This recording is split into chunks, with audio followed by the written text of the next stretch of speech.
Na leo tarehe 7 mwezi wa 8 mwaka 2026 tumekuwa na kikao na wakazi wa hapa Oysterbay wanaozunguka katika uwanja maarufu unaitwa uwanja wa Mbwa. Wakazi hawa walikuwa wametaka wapate maelezo ya namna gani, ni utaratibu gani ambao unatumiwa na halmashauri kuja kufanya uwekezaji wa kuitengeneza hili eneo ili liweze kuwa na bustani ya kuvutia. Ninafurahi kusema kwamba kikao chetu kimekuwa kizuri. Wakazi hawa yapo malalamiko ambayo wameyasema ya kutoshirikishwa mapema kuhusu mradi ambao unakuja kufanyika hapa. Kimsingi kama meya, niombe radhi kwa kuchelewa kuwapa wananchi hawa taarifa mapema kuhusu kile ambacho tunataka kukifanya hapa.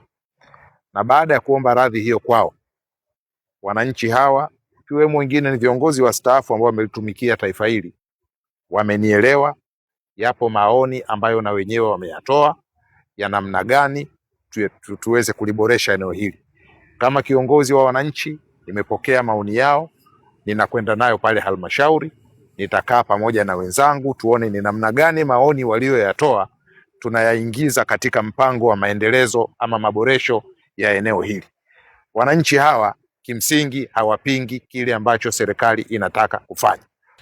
Jingine, kuna wenzetu ambao wamekuwa kufanya biashara ya maua. Nao naomba niahidi, sisi kama halmashauri tutaangalia pia maslahi yao. Katika uwekezaji ambao tutaufanya, tunaweza tukadesign vizuri kuacha eneo ambalo litakuwa lina maua. Maua nayo yakiwepo mahala pazuri, yakiwepo yanaleta mvuto mzuri. Lakini wengine ambao watakuwa wanaondoka hapa, basi tutatafuta eneo ambalo tutawaweka ili maisha yao yasiathirike kutokana na uwekezaji ambao unakwenda kufanyika mahala hapa. Kwa hiyo niendelee kuwaomba wananchi, tuiunge mkono serikali, tuunge mkono maboresho tunayotaka kuyafanya. Maboresho haya hayaangalii maslahi yetu, yanaangalia maslahi mapana ya taifa letu pamoja na vizazi vyetu. Eneo hili tunakwenda sasa kuliboresha kwa kuweka maeneo mbalimbali ya michezo ya watoto. Wakazi walioko hapa wana watoto wao, hawana sababu ya kwenda kilomita nyingi kwenda kutafuta maeneo ya kuchezea. Kwa hiyo tutaweka maeneo ya kuchezea watoto, mabembea, maeneo mengine ambayo yanapatikana kule Kunduchi Wet and Wild, tungependa na maeneo yale yawepo hapa. Tutakuwa na njia hizo nimesema za watu kutembea kwa miguu.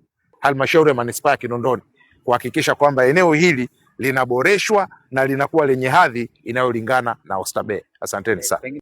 Kwa majina naitwa Safina Haruna, ni mkazi wa Oysterbay na vile vile ni mjumbe wa serikali ya mtaa ya Oysterbay. Kama walivyosema wazee wetu hapa, maendeleo ni mazuri.